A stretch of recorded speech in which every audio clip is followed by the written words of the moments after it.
သိတဲ့အတိုင်းပဲလူတယောက်ကသူ့အနေနဲ့နောက်တစ်ယောက်ကိုမလေးမစားလို့ရလဲလှုပ်လဲဘာမှဖြစ်မလာဘူးဆိုတော့ကိုထိသွားရင်အဲ့ဒီ view မှုကိုဆက်လုပ်ဖို့ဝင်လဲအောင်မဟုတ်ပါဘူးဒီပုံပြန်လေးချက်ကချင်ဆိုတဲ့လွဲဆွဲမြင်းကြီးอ่ะဆိုရင်ချန်တဲ့ကဘယ်ရာကိုမဆိုဆွဲနိုင်လောက်အောင်ကိုခွန်အားတော်ကြီးပါတယ်ဒါပေမဲ့အန်တော်ချာကောင်းတာကသူ့ထက်အများကြီးတင်းငယ်တဲ့တိဆန်တွေကိုအမြဲတမ်းနေရာဖဲပဲနေတာပါတယ်သူ့စိတ်ထဲမှာတော့ဒီလိုတီးခန့်နေတာကကျင်နာမှုပြထတာပဲလို့အထင်မြင်လွဲမားဆိုယုံချနေခဲ့တာကိုတကယ်တော့သူ့ရဲ့ကြီးမားတဲ့ရုပ်ပိုင်းဆိုင်ရာခွန်အားနဲ့သူ့ရဲ့အပြုတ်မှုပိုင်းစာတုံ့ပြမှုကလုံးဝကိုစန့်ကျင်ပွဲကြီးထက်နေခဲ့တာပါဒီလိုအမြဲတမ်းအရွတ်ပေးနေတဲ့အခြေအနေဟာနောက်ဆုံးတော့ Flint လို့ခေါ်တဲ့အတန်ကျဲကျဲနဲ့မောက်မာတတ်တဲ့ဂျပားကြီးကိုဆွဲဆောင်တော့ပါတော့တယ်ကြည့်အောင် Flint ဟာပထမဆုံးရက်မှာအသေးဖွဲမလေးစားမှုလေးတွေနဲ့စမ်းသက်ကြည့်ပါတယ်ခေါ်တာရဲ့စပါးစီတွေကိုမြည်ကြီးပေါ်ဖြန့်ကျဲပစ်တယ်ဒါပေမဲ့ခေါ်တာကတိတ်တိတ်လေးပဲနေခဲ့တဲ့အတွက်ရပိုင်းအတွင်းမှာတင်ဂျပားရဲ့အပြုတ်အမူတွေဟာအလုံးမြန်ဆန်စွာဆိုးအားလာပြီးနောက်ဆုံးရေပုံတဲ့ကောက်ရိုးတွေကန်ထစ်တာခြေထောက်ကိုစိတ်တာ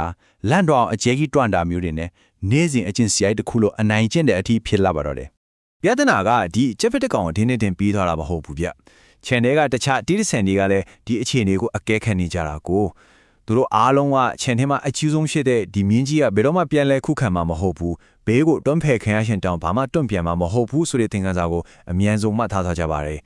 ဝက်တွေကနေရာလေးဝင်းတိုးလာတယ်စိတ်တွေကမျက်ခြောက်တွေပေါ်တက်လာတယ်နောက်ဆုံးမြေပေါက်လေးကတော့ရေကွမ်းသားမှာတွန့်ဖက်လာတဲ့အထိပါပဲလူမှုပတ်ဝန်းကျင်မှာအလေးချင်းဆိုတာဒီလိုပဲအလွယ်တကူကူးဆက်တက်တယ်ဆိုတာအထင်ရှားပါပဲဒီချိန်မှာချန်တဲ့ကိုမိုင်ရာလို့ခေါ်တဲ့အခဲခတ်အရန်ကောင်းတဲ့မြင်းကြီးတစ်ကောင်ရောက်လာပါတယ်သူမကကယ်လန်ဒါကိုချက်ဖားကြည့်ဒီလိုနောက်ရှက်နေတာကိုဘာလို့ဒီအတိုင်းခွင့်ပြုထားတာလဲလို့မေးလိုက်ပါတယ်အဲ့ဒီအခါကယ်လန်ဒါကဘာပြန်ဖြစ်လဲဆိုတော့ကိစ္စမရှိပါဘူးစပါးစိတ်လေးတွေပဲဟာတဲ့ပေါ့တန်တန်မှာပဲဒါဟာကယ်လန်ဒါအနေနဲ့ရုပ်ဝတ္ထုပစ္စည်းတစ်ခုကိုပဲကြည့်ပြီးသူ့ကိုယ်တိုင်စတင်ခွင့်ပြုလိုက်မိတဲ့စိတ်ပညာပိုင်းဆိုင်ရာအကျိုးဆက်ကြီးကိုလုံးဝသတိမထားမိဘူးဆိုတာပြသနေပါတယ်ဆိုတော့သူမင်းနဲ့အမင်းကိုတေးရှာရှင်းပြဖို့တဲ့မိုင်ရာဟာလက်တွေ့သေုပ်ပြမှုတစ်ခုကိုလုပ်ပြခဲ့ပါတယ်။သူမဟာတော်တော်လေးလေးလံတဲ့တသက်ရည်ဘုံကြီးကိုဂျက်ဘရှိမှအတန်းကျဲနဲ့ချလိုက်ပြီးရွှေ့ခိုင်းလိုက်တယ်။ဂျက်ဘက်ကဗလိုဘေးတွန်းစိတ်ရေဘုံကလုံးဝမရွေ့ပါဘူး။အဲ့ဒီခါမှာမိုင်ရာကအဲ့ဒီရေဘုံကိုသူ့ပခုံးနဲ့အသားလေးလှိပ်ပြီးတွန်းပြလိုက်ပါတယ်။သူပြချင်တာကယူပိုင်းဆိုင်ရာခွန်အားထက်စိတ်ပိုင်းဆိုင်ရာခိုင်မာမှုကဘလောက်အရေးကြီးလဲဆိုတာကိုလက်တွေ့သက်သေပြလိုက်တာပါ။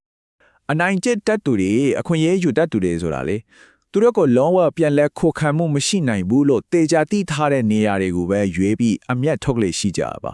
ပြန်လဲတွန့်လန့်မှုမရှိတဲ့နေရာပါမလေးစားမှုတွေကြီးထွားလာတတ်တယ်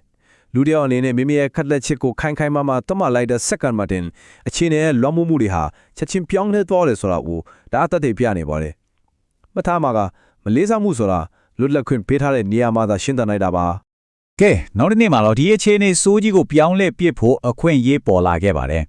Flitter စပါးစေးတွေကိုထပ်ပြီးကမ်းဖို့ကြိုးစားတဲ့အခါမှာတော့ဒီအချိန်မှာကော်ဒါပါအရင်လို့မဟုတ်တော့ဘူး။အော်ဟစ်တာအကြမ်းဖက်တာတွေလုံးဝမလုပ်ပါဘူး။သူလုပ်ခဲ့တာကသူ့နေရာမှာသူခိုင်မာစွာရပ်တည်တဲ့ခြေစင်းနဲ့အကန်ခံရပေမဲ့တိတ်စစ်စစ်နဲ့ငါအရင်စားမယ်လို့ပြတ်သားတဲ့ကန့်သက်ချက်တစ်ခုကိုချမှတ်လိုက်ခြင်းပါပဲ။ခိုင်မာပြတ်သားဖို့အထက်အကြမ်းတမ်းနေဖို့မလိုဘူးဆိုတော့ကိုသူသက်သေပြလိုက်တာပဲဖြစ်ပါတယ်။ဒါကြောင့်ကျွန်တော်တို့အဓိကမသားထားရမယ့်အချက်တွေရှိပါတယ်။လေးစားမှုဆိုတာမလိုအပ်တဲ့နေရာမှာဘယ်တော့မှပေါ်မလာပါဘူးပြီးတော့ခိုင်မာပြတ်သားမှုဆိုတာရက်ဆက်တာအေးဆက်တာကိုမဆိုလိုဘူးဆိုတာပါပဲမိမိရဲ့ဂုဏ်သိက္ခာကိုဘယ်တော့မှဖေးပယ်မထားပါနဲ့တကြိမ်တော့ခိုင်မာရက်တည်ပြလိုက်အောင်နဲ့မိမိရဲ့စက်မဲ့နဲ့စရိုက်လက္ခဏာကိုပြသနိုင်ပါတယ်ဂုဏ်သိက္ခာဆိုတာမိမိကိုယ်တိုင်ကတန်ဖိုးထားမှသာအခြားသူတွေကလည်းတန်ဖိုးထားလာမှာပါဒါတွေဟာကျွန်တော်တို့အမြဲတမ်းနှလုံးသွင်းထားတဲ့အရာတွေပါဒီရှင်းလင်းတင်ပြချက်လေးကိုအဆုံးသတ်တဲ့အနေနဲ့လူတိုင်းကို